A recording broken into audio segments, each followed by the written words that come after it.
Hello दोस्तों, आज हम बनाने जा रहे हैं समर स्पेशल भाजी जो कि है बुहार भाजी। छत्तीसगढ़ का बहुत ही प्रसिद्ध भाजी है दोस्तों। और ये जो है भाजी जब भी मार्केट में आता है बहुत ज़्यादा महंगी मिलता है। मतलब इसका ज़्यादातर 200-300 रुपये किलो भी यहाँ तक बिकता है। और ये देखिए, ये है जो बुहार भाजी जो बोलते हैं, ये उसका फूल होता है। इस फूल का बहुत ही स्वादिष्ट सब्ज़ी बनता है और इसकी पत्तियों का भी सब्ज़ी बनता है। तो चलिए आज हम बनाना सीखते हैं बुहार भाजी। वैसे मैंने इसकी कई रेसिपी शेयर किया है। इसे हम अलग-अलग तरीके से बनाते हैं, कभी चना दाल डाल के, कभी मसूर, खड़ा मसूर डाल के, कभी इमली के साथ, कभी दही के साथ, और भी अलग-अलग वैराइटीज़ होता है दोस्तों। कभी सिर्फ टमाटर में भी बनाते हैं और सभी के रेसिपी मैंने अपने चैनल में डाला है, नहीं देखे हैं तो बुहार भाजी प्लेलिस्ट को ज़रूर चेक कीजिएगा। और ये देखिए बुहार भाजी जो इस टाइप से दिखता है। तो बुहार भाजी का जो मोटा-मोटा जो डंडी है उसे हम पहले तोड़ लेते हैं, और जो पत्तियाँ अगर बड़े-बड़े पत्तियाँ है उसे थोड़ा-सा हाथों की सहायता से आप उसे भी थोड़ा तोड़ लीजिए, टुकड़े कर लीजिए। और उसके बाद हम इसे साफ़ करने के बाद ऐसे पानी में डालकर इसे धो लेते हैं। 2 से 3 पानी हम इसे अच्छे से धो लेते हैं। एक रेसिपी मैंने अभी से बीच में शेयर किया था दोस्तों, तो वहाँ पर मैं उसे दही या फिर मही के साथ खट्टे मीठे कैसे बनाते हैं चना दाल प्याज़ के साथ, वो वाला शेयर की हूँ। आज जो मैं शेयर करने जा रही हूँ, तो आज हम इसे बिना दही और बिना मही के बनाएंगे, जो कि हम इमली डाल के बनाएंगे, जिससे इसका जो टेस्ट है दोस्तों बहुत ही ज़्यादा अच्छा लगता है। अगर आपने कभी ऐसा नहीं बनाया है तो एक बार ज़रूर इसे बनाकर खाइएगा। आप एक बार बनाएंगे तो बार बार आप यही बनाकर खाएंगे, कि इतना तो गारंटी है दोस्तों। क्योंकि मैंने भी एक बार और बनाया था, वो भी रेसिपी मैंने शेयर किया था, और आज भी मैं आपसे यही रेसिपी फिर से शेयर करने वाली हूँ। तो ये देखिए, सभी को मैं अच्छे से धोकर इसे हम निकाल लेते हैं। ये जो छोटा-छोटा जो नहीं निकल रहा है, उसे कोई भी छलनी में आप डालेंगे तो निकल जाएगा आसानी से। और उसके बाद इसे एक कुकर में डालकर हम इसे पकाएँगे। अगर कुकर में नहीं पकाते हैं आप, तो आप इसे कढ़ाई में डालकर गैस के ऊपर रखकर भी आप पका सकते हैं। तो ये देखिए, इमली को मैंने पहले साफ़ पानी से धो लिया है, उसका रेशा वगैरह, बीज वगैरह से निकाल लिया है। और थोड़ा-सा हम इमली डाल देते हैं।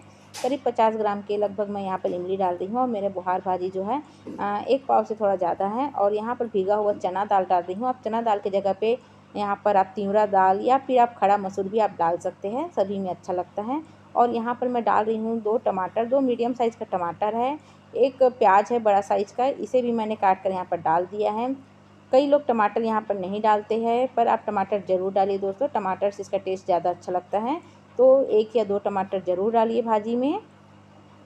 और उसके बाद हम नमक और हल्दी डालकर इसे 2 सीटी डालकर पका लेते हैं। और ये देखिए, हमारा भाजी तैयार है।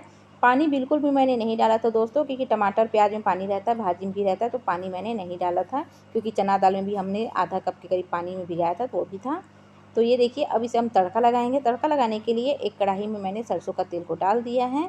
और जब सरसों का तेल जब अच्छे से गर्म हो जाए, तो यहाँ पर हम डाल देंगे लहसुन। यहाँ पर मैंने 7 से 8 लहसुन की कलियाँ है, जिसे बारीक कट किया है। और एक प्याज है बड़ा साइज़ का, इसे मैं ऐसे स्लाइसेस में काटी हूँ, बड़े-बड़े लंबे-लंबे टुकड़ों में। और यहाँ पर लाल मिर्च डाल रही हूँ। लाल मिर्च भी 2-3 लाल मिर्च है। अगर आप हरा मिर्च डालना चाहते हैं तो यहाँ पर 1-2 हरा मिर्च भी डाल सकते हैं, मतलब दोनों मिर्ची को आप डाल सकते हैं, लाल और हरा को। और इसे हम थोड़ी देर से भूनते हैं।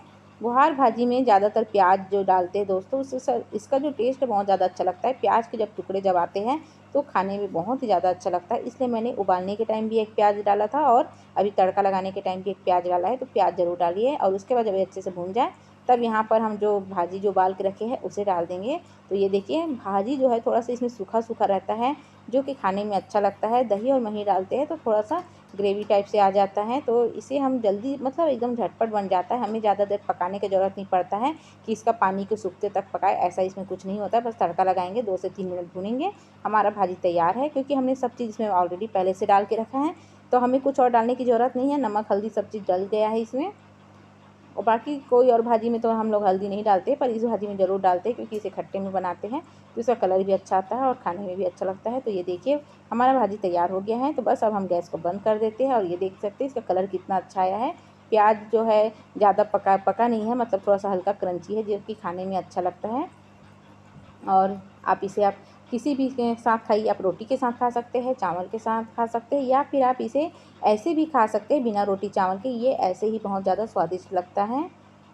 तो चलिए, इसे अब मैं गैस को बंद कर देती हूँ और आपको दिखाती हूँ। ये देखिए, मेरा बुहार भाजी कितना अच्छा बनकर तैयार है। इसे एक प्लेट में लेकर हम सर्व कर देते हैं। देख सकते हैं दोस्तों, बहुत ही अच्छा बुहार भाजी बनकर तैयार हुआ है। इसे एक बार ज़रूर बनाइएगा। अभी बुहार भाजी का सीज़न है, इसलिए मैं आपसे अलग-अलग वैरायटी शेयर कर रही हूँ। और भी बहुत सारा वैरायटी यहाँ पर मैं प्लेलिस्ट में है, इसको मैं एंड स्क्रीन में या फिर डिस्क्रिप्शन बॉक्स में दे दूँगी पूरे प्लेलिस्ट को। आप वहाँ से अलग-अलग वैराइटीज़ का चेक कर सकते हैं, बना सकते हैं, खा सकते हैं।